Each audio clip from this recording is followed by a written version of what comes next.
بسم الله الرحمن الرحيم، والصلاة والسلام على سيدنا محمد وعلى آله وصحبه أجمعين. ازيكم عاملين ايه؟ يا رب تكونوا بخير. قبل ما نبتدي الفيديو احب اعرف انتوا بتشاهدوني منين. انا اسمي أميرة محمد من يوميات أميرة محمد. هنعمل النهارده مع بعض كيكة الخلاط اللي هي بتتعمل كلها في الخلاط. هي كيكة سهلة وبسيطة وما بتاخدش وقت خالص، وبتتعمل سريعة جدا. معانا المكونات. اول حاجه معانا نص كوبايه كاكاو، عندنا كوبايتين دقيق، عندنا كوبايه لبن، عندنا كوبايه ونص سكر، وعندنا كوبايه زيت بس، وعندنا 3 بيضات. اول حاجه احنا هنعمل صوص الشوكولاته الاول بتاعنا. هنعمل الصوص بتاع الشوكولاته الاول بتاعنا. طبعا اول حاجه هنحطها في الخلاط هي اللبن. هنحط اللبن وهنحط كوبايه ونص سكر ونص كوبايه الكاكاو وكوبايه الزيت، علشان هنعين نص الخليط ده علشان نحطه على وش الكيكه لما نخلصها. هبتدي معاكم اهوت ونقول بسم الله الرحمن الرحيم ونبتدي. اول حاجه يلا بينا نبتدي. اول حاجه هنحطها كوبايه اللبن، ماشي، كوبايه ونص سكر، نص كوبايه الكاكاو، خلاص اوكي، وعندنا كوبايه زيت واحده.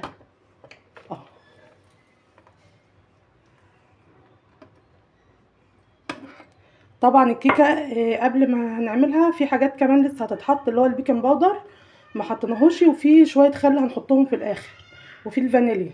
كل ده احنا فاكرينه، بس احنا دلوقتي في الصوص الاول اللي احنا هنعمله اللي هيتحط على وش الكيكه. دلوقتي احنا هنضرب المكونات دي مع بعضها لحد ما القوام يتقل.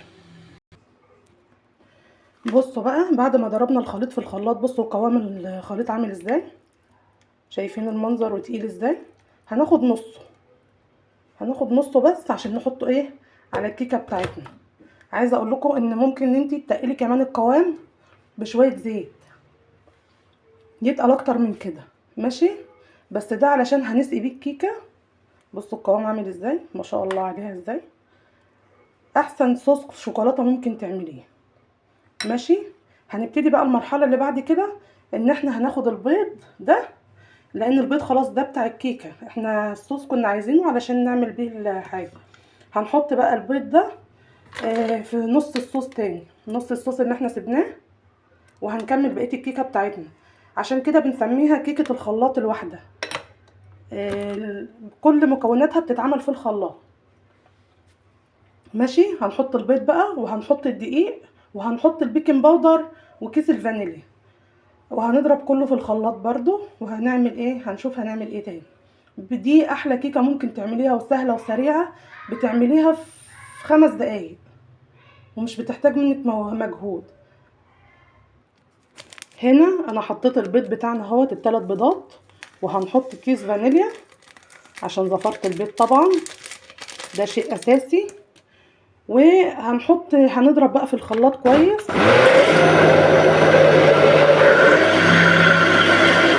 هتلاحظي ان القوام ابتدى يخف معاكي، يبقى خفيف. اضربي بقى ايه،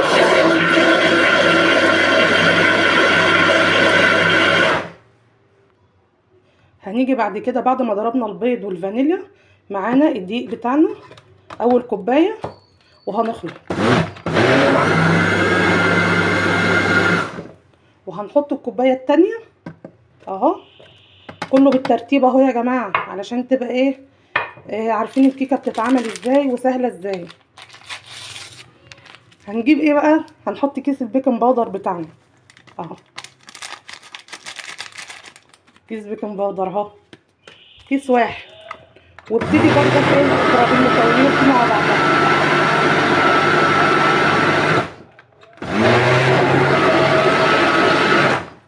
لو لاحظت ان القوام معاكي تقيل، ممكن لو عندك لبن تحطي لبن تاني، ما عندكيش عصير برتقان. عصير برتقان برضك هيغني عن اللبن. تحطي نص كوبايه عصير برتقان على الكيكه، هيخفلك القوام، ماشي. بس اضربيها كويس في الخلاط. دي كده الكيكه بتاعتنا سهله جدا، ما فيهاش اي حاجه. هخلص بقى ضرب الحاجه وهوريها لكم. طبعا بعد ما ضربت المكونات كلها في الخلاط وحطيت غطا خل في الاخر علشان ده بيبقى محسن للكيك، بديل محسن الكيك. معانا صينيه دهنينها زيت او سمنه اللي انتوا بتحبوه، وهننزل بقى بالخليط بتاعنا اللي احنا عملناه في الصينيه. بصوا اهو، طبعا الكاكاو اللي كان في الخلاط عمل خلاص اهو. هنحطها بقى، طبعا الفرن بتاعنا لازم يكون شغال وسايبينه يسخن. ماشي، هنحط صينيه الكيكه في الفرن ونسيبها على درجه حراره متوسطه ربع ساعه. وبعد كده خلاص الكيكه بتاعتنا خلصت، ما فيهاش اي حاجه وسهله وبسيطه. هنبتدي بقى نطلعها من الفرن بعد ربع ساعه. اهم حاجه تكون نجيب خله سنان ونختبرها اذا كانت مستويه من جوه ولا لا. لو استوت معاكي طلعيها، ونص الصوص اللي احنا حطيناه على جنب هنحطه عليها بعد ما تستوي. بس احنا دلوقتي هنحطها في الفرن وهنشوف هنعمل ايه بعد كده. وطلعت من الفرن تمام التمام، وحطينا عليها صوص الشوكولاته زي ما انتم شايفين. بصراحه كيكه تحفه وما بتاخدش اي وقت، طريانها حلو قوي. بصوا طريه، بصوا منظر. بصوا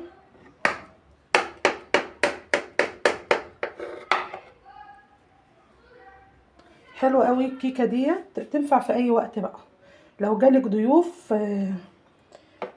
تعمليها على طول في ساعتها كده، ما بتاخدش اي وقت.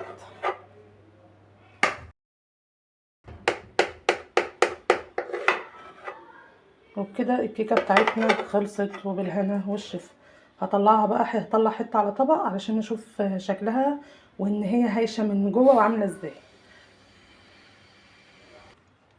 تعالوا بقى هوريها لكم من جوه عامله ازاي. قدامكم كل حاجه، قدامكم اهو، ما عملتش حاجه من وراكم. بصوا شكل الكيكه عامله ازاي بتاعتها، طلعت هشه وجميله ازاي. كيكه تحفه والطعم. ادي الكيكه بتاعتنا خلصت ومفيش اهو. بجد جربوها مش هتندموا، قوي قوي قوي. بصوا عامله ازاي،